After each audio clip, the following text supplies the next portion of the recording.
দেখতে পাচ্ছেন বন্ধুরা, আমরা চলে এসেছি নেপাল। নেপাল হিমালয় পর্বতে আমরা উঠতেছি। আমাদের সফর সঙ্গী দেখেন আরো আছে অনেকজন, দেখানোর চেষ্টা করতেছি। দেখুন কত বড় দুর্গম পথ। আমাদের উঠতে উঠতে পায়ের অবস্থা একদম খারাপ। দেখেন আমরা প্রায় 300 ফুট উপরে চলে আসছি রাস্তা থেকে। দেখেন কত উঁচা। ওই ওই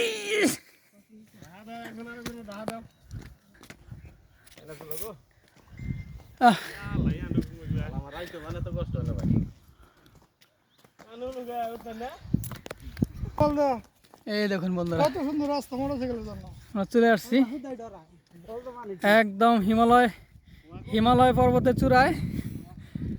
এই দেখেন আমাদের সফর সঙ্গী ফিরোজ আহমেদ।